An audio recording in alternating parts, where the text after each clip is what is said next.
Dando continuidade então às atividades do Congresso, para a conferência número 5, novos conceitos de reabilitação pós-execução do LCA, eu gostaria de chamar o professor que é doutor pela Universidade of Southern California, doutor em ciências pela Unifesp, fisioterapeuta da Santa Casa de São Paulo, fisioterapeuta da Seleção Brasileira de Futebol Feminino, professor doutor Thiago Fukuda.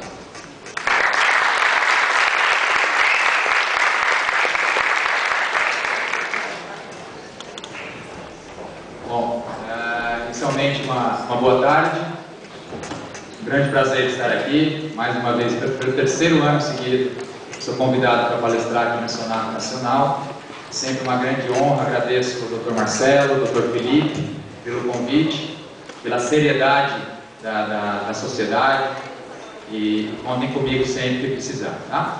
Então o tema aqui hoje é novos conceitos em reabilitação após a reconstrução do ligamento cruzado anterior. Um tema difícil, porque ele é muito amplo, né? Mas ao mesmo tempo eu vou tentar passar um pouco da nossa experiência, tanto na Santa Casa de São Paulo, como à frente aí, há 3 anos, da Seleção Brasileira de Futebol Feminino. Como sempre faço, agradeço a toda a nossa equipe na Santa Casa, ao nosso grupo de atuação, Dr. Flávio Brick, Dra. Nilza, Dr. Gustavo, Samir, todos meus ex-R2, muitos estão aqui hoje, aos residentes atuais da Santa Casa, dos alunos da São Camilo, estamos em mais de 20 pessoas aqui prestigiando o evento. É sempre uma grande honra e uma grande responsabilidade representar todos vocês aqui na frente. Farei o meu melhor. Todos os artigos que eu vou citar aqui na apresentação, que são da autoria do nosso grupo, todos os nossos artigos, eles podem ser encontrados aqui no nosso site, ojoelho.com.br. Basta clicar aqui em cima no menu Mídia, todos os artigos em PDF que eu vou citar podem ser buscados na íntegra. Então não dá para a gente falar de novos conceitos em reabilitação de LCA sem pelo menos citar a grande discussão hoje, né, cirúrgica sobre o LCA. Eu tenho túnel simples ou túnel duplo? Como é que está essa discussão hoje? Eu tenho a reconstrução transtibial ou a reconstrução normal do LCA, ou eu tenho a reconstrução anatômica via transportal. Então aqui é uma cirurgia do Dr. Silvio Sacramento, um parceiro também, temos desenvolvido alguns trabalhos juntos, algumas publicações juntos, e aqui a técnica que ele tem usado, onde ele está fazendo o tracionamento do enxerto pelo fêmur lá em cima. Aqui a passagem da primeira banda, ele faz uma dupla banda, duplo túnel. Aqui a passagem do primeiro enxerto, o enxerto é o anteromedial, tentando restringir a anteriorização da tíbia. Logo depois ele faz a fixação com um parafuso que pode ser de metal ou um parafuso bioabsorvível. Ele faz a fixação dessa primeira banda, a banda anteromedial, e logo na sequência ele faz o segundo túnel, passando aqui, ó, percebam lá deitado no leito o feixe anteromedial, e aí ele passa por cima o feixe póstero-lateral. E ele usa apenas 2 parafusos de fixação proximal nos túneis femorais, e ele faz uma fixação com amarração. Então ele consegue aí nessa cirurgia baratear em R$3.000, porque cada parafuso desses são R$1.500. Então ele usa uma fixação de amarração, ele puxa o enxerto de um túnel e amarra no outro túnel, na parte da frente, ele amarra os túneis, ele amarra os enxertos sem usar parafuso. Então é uma técnica inovadora, duplo túnel, aqui a gaveta zerada, lágrima zerado, pivochite com o paciente anestesiado também zerado, uma técnica que dá uma boa segurança para a reconstrução, mas hoje a literatura não bate só nisso, aí a felicidade dele, mais um duplo túnel realizado, e a literatura ela mostra que não só o problema da reconstrução com duplo túnel, mas talvez o mais importante hoje seja a reconstrução anatômica do LCA. Você tentar deixar com que pelo menos um dos túneis eles fiquem a mais ou menos 10 horas, e não somente às 11 horas, como as técnicas tradicionais de túnel simples normalmente deixam. Então aqui é importante que o fisio olhe essa radiografia pós-operatória para saber o posicionamento dos túneis, mas principalmente aqui, ó, se você tomar como base essa linha de Blumensaar e eu dividir em 4 quadrantes, percebam que aqui Os túneis, eles estão posicionados entre o terceiro e quarto quadrante, saindo de anterior, indo para posterior. Isso é importante, um túnel bem posicionado, em termos de ganho de amplitude de movimento no pós-operatório. Se eu bato o olho no raio-x e eu vejo que esse túnel está muito anterior na linha de Blumensahl, ele tem uma grande chance de ter uma perda de flexão no pós-operatório. E aí o físico fica forçando o joelho, tentando ganhar amplitude na força, na marra, e o problema pode ser um túnel passado de uma forma errada. Ou se esse túnel tiver muito justacortical, tiver muito posterior, isso pode levar a um déficit de extensão no pós-operatório. Nosso grupo lá na Santa Casa, o grupo de joelho, encabeçado pelo Dr. Ricardo Cury, ele tem feito essa técnica com túnel simples, anatômica, onde ele faz a outside in. Ele não entra pelo portal acessório ou uma técnica portal acessório. Ele entra pelo fêmur, de fora para dentro. E assim ele consegue angular o túnel femoral, deixando o parafuso a mais ou menos 10 horas e não 11 horas como no passado. Claro que aqui, até pelo tempo, não é a ideia discutir muito a fundo, é só dar um aspecto geral, que isso vai ser importante na hora de reabilitar. Entrando agora mais na parte da físio, claro que aqui não é um novo conceito, mas é uma inibição que a gente encontra em quase todos os pacientes que reconstroem LCA. Que eu acredito muito que isso seja a inibição muscular artrogênica, muito mais do que fraqueza. Muitos pacientes vão para a cirurgia com o quadríceps bombando e logo depois da cirurgia é como se desligasse o músculo. Existe uma inibição artrogênica. E aqui no caso, o paciente tentando contrair e o músculo foi desligado. Então, uma das nossas funções iniciais na reabilitação é como trabalhar o quadríceps, como despertar o quadríceps sem gerar uma lacidão anterior do joelho, sem gerar uma sobrecarga anterior da tíbia. Isso é uma arte, costumo dizer para os meus residentes que o fortalecimento do quadríceps é uma arte, não é fácil fazer. Cada dia mais a gente estuda mecanismos de proteção e fortalecer de uma forma segura, isso eu acho que é o grande caminho. Então aqui é um grupo do Bannon, do Fleming, da Egin, da Heine, que é uma fisioterapeuta sueca. Olha o que os caras fizeram, olha o que os malucos fizeram. Eles pegaram pacientes que iam fazer uma menissectomia de joelho. Eles iam fazer uma menissectomia com LCA íntegro. E no intraoperatório, com a via artroscópica, eles implantaram um chip, um DVRT, uma célula de carga no ligamento cruzado anterior normal. Iam fazer só uma limpeza de menisco. E o cara no intraoperatório, lá no centro cirúrgico, ele com anestesia local, ele colocou os caras para agachar um unipodal, descer, subir escada, colocou os caras para fazer a fundo, e ao mesmo tempo essa célula de carga ia mensurando a tensão que era exercida no LCA. A ideia deles era observar quais exercícios que o físico usa no consultório, na clínica, que podem ser agressivos para um LCA que ainda está em fase de ligamentização, as primeiras 10, 12 semanas. Outros trabalhos desse grupo, aqui o cara no centro cirúrgico, com um chip lá, com um DVRT no joelho, dentro do LCA, fazendo bicicleta ergométrica com carga variável, e aqui simulando uma cadeira extensora de academia, em várias angulações, e inclusive variando a peso, variando carga. Tá? E aí eles nos deram essa tabela magnífica, que me norteou muito a prática clínica, onde eles afirmam que eles encontraram que de todos os exercícios que o físio faz no consultório, o exercício que tem a maior tensão no LCA, o exercício mais lesivo para se fazer no pós-operatório, é colocar aquele famoso rolinho embaixo do joelho e mandar o fisioterapeuta ficar apertando o rolinho para tentar isolar o quadríceps, para tentar fazer a isometria do quadríceps. Se você aperta o rolinho no pós-operatório e você faz essa extensão terminal nos últimos 10, 15 graus, você tem mais tensão no LCA do que fazer o teste de Lachman. Então é preferível que você pegue o seu paciente no pós-operatório uma semana, pegue o joelho e faça a gaveta, teste a gaveta, isso vai gerar menor sobrecarga do que um exercício simples com o rolinho embaixo do joelho, apertando, usando a contração do quadríceps. Outros exercícios, o agachamento. Quando você faz o agachamento com o joelho para frente, usando a estratégia do quadríceps, a sobrecarga é absurda no LCA. Se você pega um cara que está no primeiro mês de LCA e começa a agachar, ou começa a fazer uma angulação muito baixa, com o joelho para frente, ou se você faz esse exercício de final de extensão, essa extensão terminal, você corre um grande risco de ter levado a uma lassidão anterior no joelho. Tá?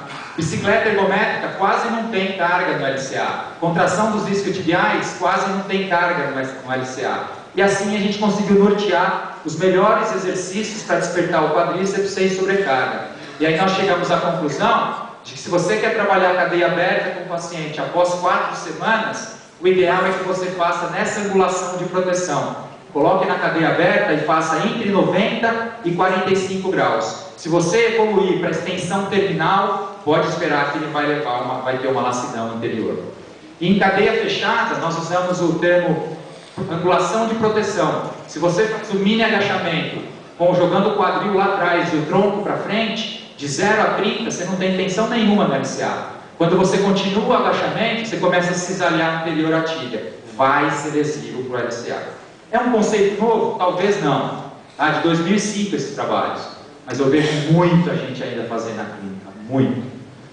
Esse é o trabalho da Reni também, foi um ensaio clínico randomizado, onde ela pegou pacientes que foram reconstruídos do LCA com tendão patelar, osso, tendão osso, e que foi reconstruído com tendão dos flexores, os isquiotibiais. Quando você pega um paciente com tendão patelar, pode tranquilamente trabalhar na angulação total. Por quê? Porque como é um plug ósseo, o parafuso de interferência ele segura, você não leva a lassidão do enxerto. Entretanto, no trabalho dela, os pacientes que foram submetidos à reconstrução com flexores e que começaram a fazer a cadeia aberta com 4 semanas, na angulação total, eles tiveram uma lassidão. Avaliando com o catenil ou com o rolímetro, eles apresentaram uma gaveta positiva e com diferença significante quando comparado ao grupo que começou a cadeia aberta com 12 semanas. Então isso é muito sério. Se a gente manda um paciente antes da hora para a academia e ele começa essa angulação total, ou se o físio faz a angulação total para a cadeia aberta, pode ser o físio que esteja levando a uma recidiva da lesão do LCA, porque esse enxerto vai ficar frouxo, ele vai ficar lácido e a pessoa tende a vai evoluir para uma recidiva. Isso é muito importante. Pode ser erro cirúrgico, erro de técnica, túnel mal posicionado? Pode. Eu até acho que 70% a 80% é isso. Mas tem os nossos 20%, 30% também de parcela de culpa aí. Tudo bem. Já mostramos, esse trabalho da Reni mostrou que trabalhar a cadeia aberta de uma forma errada é lesivo. Mas faltava a cereja do bolo. Esse foi um trabalho que nós publicamos na Santa Casa, um trabalho encabeçado também pelo Dr. Flávio Brick. Nós publicamos esse trabalho esse ano na American Journal of Sports Medicine, que é uma revista com 3.9 de fator de impacto, onde nós pegamos pessoas que tinham sido reabilitadas, pessoas que tinham feito com flexores, e um grupo, nós começamos, parecido com o da Reni, o trabalho anterior, nós começamos a fazer cadeia aberta já na 4ª semana. Só que em vez de fazer a angulação total, como no trabalho dela deu lassidão, eu restringi a angulação, ao título lá, angulação de proteção, angulação restrita. Nós trabalhamos de 90 a 45. E no outro grupo começamos com 12 semanas. Conclusão do trabalho. Não deu diferença entre os grupos. Não houve gaveta lá positivo e nem pivoshit nas pessoas que começaram a cadeia aberta com 4 semanas. Então essa cereja do bolo foi colocada, por quê? Porque eu posso aplicar tranquilamente a cadeia aberta com o meu paciente, inclusive já na 4ª semana, mas tenho que ter esse cuidado em relação à angulação de proteção. E mais? Como é que eu trabalho o quadríceps no pós-operatório? Será que dá para ficar só na cinesioterapia? Só no exercício ativo? Essa é uma revisão sistemática publicada na JOSPT aqui em 2010, onde eles pegaram todos os trabalhos que usaram eletroestimulação para o quadríceps no pós-operatório de LCA e que compararam não usar a eletroestimulação, só o exercício. E quem lê revisão sistemática sabe quanto é difícil você encontrar uma conclusão que realmente existe eficácia ou não. E essa revisão sistemática da JOSPT mostrou isso. Que se você eletroestimula o quadríceps junto com o exercício ativo, você consegue ganhar força mais rápido e você tem uma melhor função mais rápida do que não usar. Então, acho que esse trabalho deixa claro a importância de você ter um eletroestimulador do lado da máquina, do lado do leito, para começar a fazer esse trabalho de despertar do quadríceps. Aqui um pouco do trabalho que a gente desenvolve lá na Santa Casa. Esse é um exemplo que eu uso o eletroestimulador tanto no quadríceps como no gastrocnêmio, tríceps sural de uma forma geral. Até porque o gastrocnêmio a gente sabe que nos primeiros graus de extensão ele ajuda a pistonar posteriormente os côndilos femorais, então ele ajuda a estender, a bloquear o joelho, e eu quero zerar o sinal de lag, eu quero melhorar a fase de apoio da marcha. Então a gente coloca essa faixa elástica puxando para frente, o TheraBand, e o paciente em cadeia fechada trabalha de 0,30, angulação de proteção, tentando despertar o quadríceps associado à eletroestimulação neuromuscular. Você pode fazer também no próprio SLR, tentar travar esse joelho, isso vai ser importante na marcha. Eu não gosto muito desse exercício SLR, ele é lesivo para o quadril, mas pelo menos nas 2-3 semanas iniciais de reconstrução de LCA é importante para zerar esse sinal de lag que é tão temido aí durante a reabilitação. Aqui a formiga fazendo um trabalho de contração, um trabalho em cadeia cinética aberta, tá? Trabalhando o quadríceps com eletroestimulação em angulação de proteção 90-45. Passaram as 12 semanas, libera a angulação total. Mas eu preciso ter uma segurança nessas 12 semanas iniciais. Aqui um atleta de futsal que reabilitou o LCA com a gente, fazendo um trabalho em frente ao espelho, corrigindo o válvulo, não deixa o joelho entrar, eletroestimulando a coxa, eletroestimulando o quadríceps. Aqui não dá para ver, mas eu coloquei um eletroestimulador também nos abdutores e rotadores laterais. Eu coloquei um eletrodo no glúteo médio e um no glúteo máximo. Então ele faz essa coativação de quadríceps com correção de válvulo dinâmico, com feedback visual. Eu uso bastante, tenho usado a corrente Alce com esse propósito, com esse objetivo. E aqui um outro trabalho que nós publicamos esse ano na Isokinetics and Exercise Science, que é uma revista da área de esporte, onde nós avaliamos inicialmente o torque voluntário máximo do quadríceps em voluntários, e depois nós colocamos essas 3 correntes, esses 3 aparelhos, Russa, VMS e FES. Eu não tinha contato com a Alce nessa época, esse trabalho foi feito há 2-3 anos, a gente publicou esse ano, mas ele é de 2-3 anos, por senão eu teria acrescentado aqui. Mas nós aumentávamos os aparelhos, as correntes, até o máximo de contração que o cara suportasse. E para minha surpresa, passivamente, só a corrente, nós conseguimos aí, em 2 aparelhos, quase 60% só com o aparelho, do torque máximo que ele conseguiu gerar e era uma pessoa normal. É muita coisa. Quando que a gente, no pós-operatório de LCA, consegue 60% da força do lado contralateral? Lá para o 3º mês. Aqui a gente consegue já de cara com a eletroestimulação chegar nesse limiar. Entretanto, não houve diferença quando comparadas as 3. Então, qualquer aparelho que você tiver, seja de baixa ou média frequência, em termos de geração de torque, pode fazer tranquilamente. E em relação a desconforto, é claro que a corrente russa foi menos desconfortável, até porque é de média frequência, existe um espalhamento maior e ela não vai concentrar, óbvio, não vai ser tão desconfortável assim. E aqui a parte meio para o final da minha apresentação, para mim a parte hoje principal quando a gente fala em novos conceitos na reabilitação da LCA. Vocês já viram mais de 1000 vezes esse vídeo do Owen fazendo esse toque e fazendo a lesão da LCA. Entretanto, eu queria chamar a atenção que normalmente quando a gente vê uma lesão dessa, a primeira coisa que a gente olha é para o joelho. Ele fez um valgo de joelho. 70-80% das pessoas que lesam a LCA é em valgo. Só que vamos começar a olhar um pouquinho mais para cima.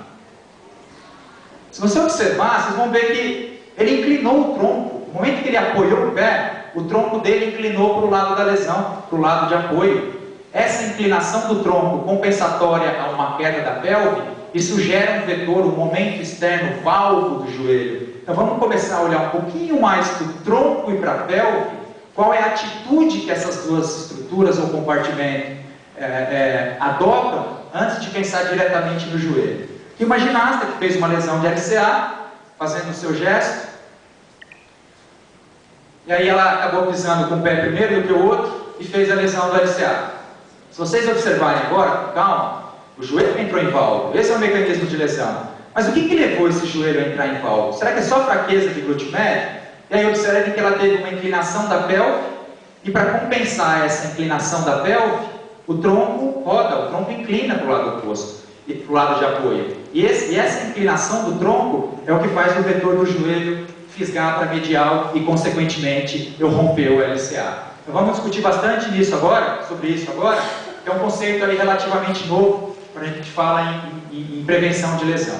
Claro que esse conceito todo, ele não começou para a LCA, ele começou falando de joelho, de dor no joelho de uma forma geral. Aqui, claro que o pioneiro sempre, o Dr. Powers, foi o meu orientador agora no pós-doutorado na Universidade da Califórnia, na Universidade de Los Angeles. Ele já tem uma série de publicações, o nosso grupo entrou nessa salada toda. Nós temos aí alguns trabalhos publicados na JOSPT, outros do Powers, e tem os trabalhos também do nosso grupo, do Edu Magalhães, que nós orientamos, todos eles na JOSPT, mostrando que quando você apoia, quando você aterrissa de um salto, quando você apoia unipodal, você tem essa força de reação do solo. Toda vez que eu ponho o pé no chão, eu tenho uma força de reação do solo, que é essa linha amarela.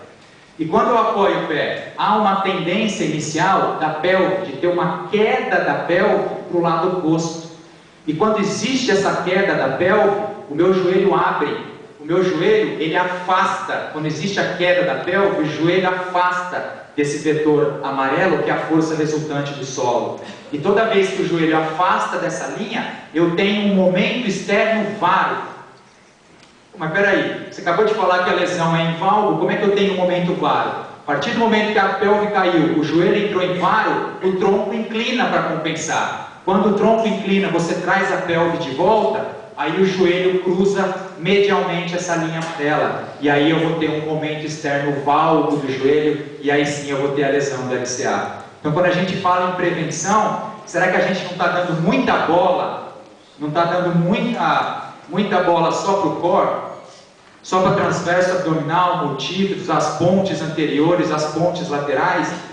Se eu trabalhar o core, tiver o core em dia, mas esse sujeito tiver a queda da pelve, a minha coluna vai entortar. Se a pelve caiu, a coluna entorta para compensar. E a gente fica trabalhando os músculos abdominais, falando em prevenção de LCA, e esquece que a base de toda a coluna é a pelve. Então aqui a minha sugestão é, vamos começar a olhar mais para o quadril, vamos começar a olhar mais para a pelve, e não só para o joelho, e pular direto para o core. Aqui um exemplo, né, só didático, eu sempre mostro esse vídeo, o teste do armário, eu sempre uso esse armário de fundo, então virou o teste do armário, um valgo importante, e vocês observem que ela tem uma inclinação do lado, uma inclinação para o lado de apoio. Outras análises que nós fizemos agora com o Powers, esse é um corredor que ele me colocou para olhar esse corredor, e eu olhando, não via a queda da pelve. Por isso que a tecnologia tem que vir, e ela está norteando muito a prática do físio. A tecnologia ela é imprescindível, porque quando nós colocamos esse atleta, esse corredor no software, nós percebemos que ele tinha uma queda da pelve de 8 graus. Entre 5 e 7 é normal. Eu cansei de ver atleta fazendo 10, 12, 15 graus de queda da pelve. Você imagina que a cada passo que ele dá na corrida, existe essa queda da pelve, o joelho entra em varo, o homem entra o varo. E aí ele começa a ter compensações de tronco, e aí o joelho começa a entrar em valgo. Então vamos olhar mais para o colar para cima e não só pensar no joelho. Outro exemplo bem interessante, essa é uma menina que ela tem um joelho varo estático. Quando ela começou a descer, ela ainda está com o joelho lateralmente a essa linha azul. Então ela ainda tem um momento externo varo. Tem pessoas que não, que a hora que pisa já entra em valgo. Mas tem muitos atletas que primeiro pisam, entra no momento varo e depois, como ela, aí sim entra no momento valgo. Só que se vocês analisarem, o que eu tenho em comum com esses dois nichos de paciente? O cara que quando pisa aduz direto, faz o valgo dinâmico, adução e rotação medial é um. O outro é o cara que quando pisa, a pelve cai, compensa com o tronco, aí o joelho entra. Seria o 2. O que eu tenho em comum com entre os dois? Fraqueza dos abdutores do quadril. Porque se eu tenho uma fraqueza dos abdutores, o joelho entra em valgo. Se eu tenho uma fraqueza dos abdutores, a pelve cai, o sinal de Trendelenburg. Eu achei que isso é o ponto em comum entre esses dois tipos de paciente. Essa é uma menina que vocês podem observar aqui lá no laboratório, da USC. Observem que primeiro, olha o joelho, ela entra em valgo, é o colapso medial. Mas observem agora um pouco mais superior. Observem a pelve, como a pelve cai e como ela inclina o tronco para o lado de apoio. E agora, pior ainda, porque aí ela tem uma instabilidade. Em valgo, a pelve cai, o tronco inclina como uma compensação. E aí eu vou clicar agora ao mesmo tempo, é o mesmo paciente, dos dois lados, observem o da direita. Olha a queda da pelve. A cada movimento, a cada aterrissagem no esporte, imagina a pelve caindo. Se no step down, teste simples, ela faz isso, imagina saltando, cabeceando e caindo unipodal. Tá? Você tem a queda da pelve, inclinação do tronco e tem o joelho fisgando para medial, o que nós chamamos de joelho alto. Esse é um trabalho do Timothy Hewitt, outro monstro aí em termos de publicação do LCA, trabalho muito interessante também, publicado na American Journal, onde ele avaliou na TV, ele achou um software que avaliava ali na TV as lesões do LCA que passaram ao vivo. Ele conseguiu mensurar isso. E ele mostrou que nos caras, olha, o tronco está inclinado para onde? Está inclinado para o lado de apoio. Vou voltar aqui, o microfone cortou. Se vocês observarem, quando ele aterrissa, unipodal, o tronco já está inclinado para o lado de apoio. Então ele já gerou um vetor valgo do joelho. Então aqui o tronco parece ser o problema principal, muito mais do que simplesmente o valgo do joelho. Ele pisou com o esquerdo e o tronco já está inclinado para a esquerda. Ó. Isso levou o joelho lá para dentro. E ele mostrou isso nesse trabalho. Outro trabalho agora, recente, do Powers, ele mostrou que isso a gente encontra, quem trabalha com futebol sabe, esse é o padrão do nosso atleta. Não tenha feito um preventivo de físico. Ele agacha assim, ele cabeceou, ele cai com o joelho para frente. O Powers mostrou que esse movimento, e o trabalho do Rafael Escamilha também mostrou isso, ele esteve agora com a gente há pouco tempo lá na Intramed, no meeting, mostrou que esse padrão é o mais lesivo para o LCA, e esse padrão é o que leva à sobrecarga, à artrose precoce. Então eu tento pegar esses atletas e transferir essa carga, dividir entre joelho e quadril. Eu quero usar um pouco mais o quadril e o tronco, eu quero usar a hip strategy, eu quero usar o quadril e o tronco para tirar 100% da carga do quadríceps. Se eu agachar com o joelho para frente, é 100% quadríceps, eu quero dividir. E vamos tentar trazer isso para o gesto esportivo, se é que a gente vai conseguir. Nem que seja 5, 10 graus, já é o suficiente. Aqui o pessoal já me apressou aqui, faltam 5 minutos. Esse é um trabalho que nós publicamos agora em 2013, onde nós validamos o termo complexo póstero-lateral do quadril. Porque é óbvio que o glúteo médio sozinho, ele nunca vai ser capaz de controlar a adução e controlar a queda da pelve. Mas eu tenho que lembrar que junto com o glúteo médio, eu tenho também o glúteo máximo, que é extensor, que é rotador lateral. Eu tenho piriforme, gêmeos, obturador, quadrado femoral, são músculos que trabalhando em sinergismo vão evitar a adução e rotação do fêmur, que vão evitar essa queda da pelve.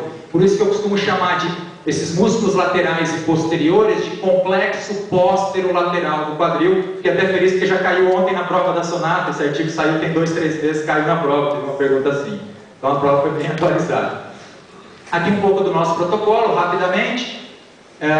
O exercício de ostra, né, fazendo esse elástico, aqui um trabalho com a menina da Sub-17 na Granja, fazendo a ostra, iniciando aí essa contração. Ele precisa começar em cadeia aberta para poder entender primeiro o que eu quero, para depois colocar em fechada. Se você começa a trabalhar em fechada, você vai usar músculos fortes e não vai usar quem está fraco. Aqui, um exercício com o Julião lá de cachorrinho ou hidrante de fogo, que é esse mini bend no joelho, ele faz essa rotação, isso é glúteo máximo puro. Aqui um SLR também usando eletroestimulação em pacientes que têm um grande déficit de ativação. E ela pode fazer, lembrem sempre, eu sempre falo, nunca fazer esse SLR lateral. Você pega a fibra anterior do glúteo médio, joga ele para extensão e faça em abdução com extensão, para isolar as fibras posteriores.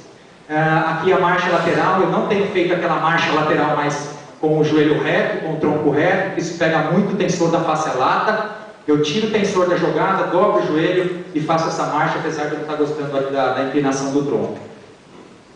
Na frente do espelho, fazendo um feedback visual, corrigindo lá nesse trilho, tá? Entendendo que é o valgo. Aqui um trabalho na Shadow Machine. Então também tenho visto ainda a famosa bolinha no meio das pernas. O físico põe a bolinha aqui, aperta a bolinha e agacha para recrutar a VMO. Se você põe a bolinha no meio das pernas, você faz o valgo, você está favorecendo o mecanismo de lesão.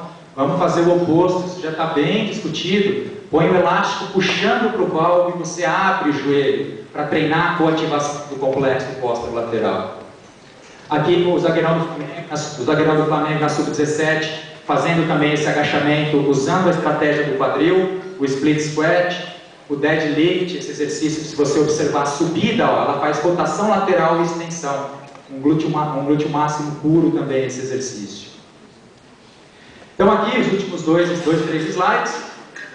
Esse é um corredor, e a gente fez uma análise cinemática dessa desaceleração que no esporte, quantas vezes no futebol ele faz isso, né? Apesar de ser um corredor aqui.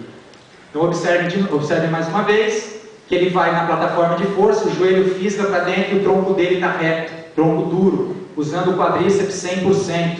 Aqui o mesmo paciente, ó, olha como ele cruza medialmente o vetor azul e faz o momento válvulo com esse tronco reto, duro, rígido, usando o quadríceps para 100%. E a ideia é fazer um treinamento com o atleta, fazer o trabalho do complexo póstero-lateral, para que ele consiga não só fazer essa desaceleração com o joelho passando lateralmente, ó, válvulo corrigido, mas também observe o tronco fazendo uma inclinação anterior do tronco para tirar a carga do quadríceps. Então, como perspectiva, deixo aqui a sugestão. Será que a gente tem que pensar tanto assim em core? Ou só core? 70% tem que ser estabilização segmentar? Se eu tenho a pelve caindo, meu tronco inclina, eu tenho que compensar. Se a pelve continuar caindo, eu posso trabalhar o corpo o resto da vida, que os meus paravertebrais vão continuar rasgando para tentar compensar. Então fica como uma sugestão dessa apresentação, começar a olhar mais para o complexo. Talvez esse seja o novo core, ou o verdadeiro core. É isso que eu tinha para dizer. Agradeço ao pessoal mais uma vez pela organização e pelo convite. Eu tentei mostrar nesses 30 minutos um pouco do que a gente faz na Santa Casa com sedentário, com atleta amador de final de semana, mas também o que a gente faz em atletas de alta performance. Muito obrigado a todos pela atenção.